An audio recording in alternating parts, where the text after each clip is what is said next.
राज ठाकरे और उद्धव ठाकरे एक साथ मिल गए हैं, तो क्या बीजेपी पे बीएमसी चुनाव में इसका कुछ प्रभाव पड़ेगा? देखिए, अगर सही मायने में माना जाए तो थोड़ा बहुत तो फर्क पड़ेगा, लेकिन बहुत फर्क नहीं। अगर जीरो और जीरो प्लस करोगे, इसको मैथमेटिक्स समझता है, तो कितना भी कर दो, एक जीरो जोड़ दो, दो जीरो जोड़ दो, चार जीरो जोड़ दो, उसको मल्टीप्लाई कर दो, डिवीजन कर दो, सब्ट्रैक्शन कर दो, जीरो का जीरो ही होता है। ओके। है ना? तो उससे कुछ फर्क पड़ने वाला नहीं है भारतीय जनता पार्टी को। अब ठीक है कि इनका अस्तित्व है, उद्धव जी का खत्म ही हुआ है, उनकी पार्टी का, तो उसके लिए ये बोलना कि शिवसैनिक जवाबदार है या उनके आमदार खासदार जवाबदार है, तो उसके लिए सिर्फ और सिर्फ उद्धव जी जवाबदार है। क्योंकि उन्होंने विश्वासघात किसके साथ में किया कि जो शिवसेना की जो विचारधारा थी, हिंदू हृदय सम्राट बाला साहब ठाकरे, उनको हिंदू हृदय सम्राट बोला जाता था। उनकी विचारधारा क्या थी कि वो हिंदुस्तान के लिए जीते थे, हिंदुत्व के लिए जीते थे। जब साउथ में हिंदी का विरोध हुआ तो उन्होंने उसका विरोध किया था। बोले जो साउथ के लोग यहाँ पे हिंदी मूवी बनाते हैं वो मूवी बंद कर देंगे, तो बाला साहब थे। तो उनके विचारधारा को छोड़ा उन्होंने सत्ता के लिए 2019 में। उन्होंने जिन मतदाताओं ने भारतीय जनता पार्टी शिवसेना की महायुति को वोट दिया था, उन मतदाताओं के साथ में गद्दारी किया। जो शिवसैनिक हिंदुत्व के लिए महायुति को वोट किया था, काम किया था, वोट मांगा था, उनके साथ में गद्दारी की। तो आदमी तो खत्म होना ही है। और उनसे अलग होकर के विचारधारा बचाने के लिए एकनाथ शिंदे जी अलग हुए, और जो बाला साहब ठाकरे जी के विचारों की शिवसेना है, हिंदुत्व की जो शिवसेना है, अगर उसके कहीं पे कोई सही मायने में वाहक है तो एकनाथ शिंदे जी हैं। तो अब पूरी जमीन आप देखें कि विधानसभा में इनकी खिसक चुकी है, पूरा सब साफ हो गए हैं। महाविकास आघाड़ी मिलके इनको एक विपक्ष की जो संख्या होती है 10%, कोई एक अपना विपक्ष का नेता भी नहीं बना सकता है। तो मतलब ये लोग भीख में भी अधिकार, उसके लिए मैं देखा विधानसभा में आंदोलन कर रहे थे विरोधी पक्ष नेता के लिए। भीख के लिए आंदोलन होता है क्या? भीख कोई अधिकार नहीं होता है, दया कोई अधिकार नहीं होता है। तो दया पे तो मुझे नहीं लगता, और इनका सिर्फ दिखावा है महानगर पालिका चुनाव। इसलिए मैं मुंबई महानगर पालिका में नगर सेवक रहा हूं, नेता रहा हूं। महाराष्ट्र शासन का जीआर है कि जो व्यक्ति जो ग्रेजुएट है महाराष्ट्र का,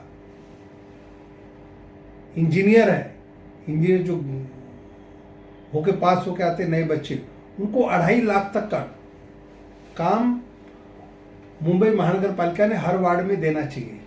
मैं दावे से बोलता हूं, आदित्य ठाकरे जी, उद्धव ठाकरे जी, राज ठाकरे जी, इनसे बोलता हूं कि आपने कितने महाराष्ट्रियन इंजीनियर को काम आपके नगर सेवकों ने दिया है।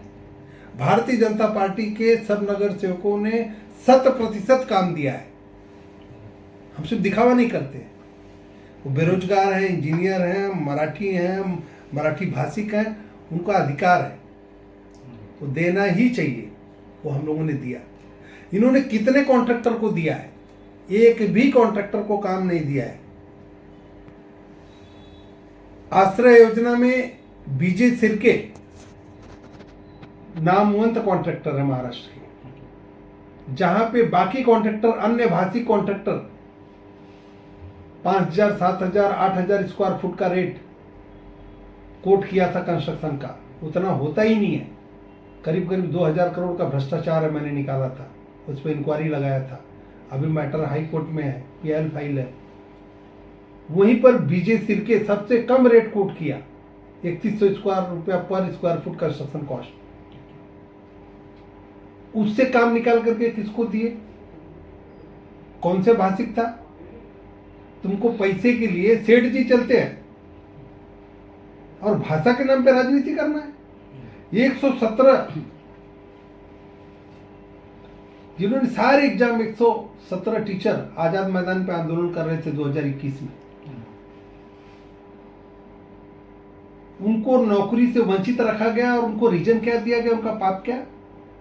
क्योंकि उन्होंने 10वीं तक मराठी माध्यम से पढ़ा, अच्छा। इसलिए उनको नहीं लिया जा सकता एमपीएससी स्कूल में।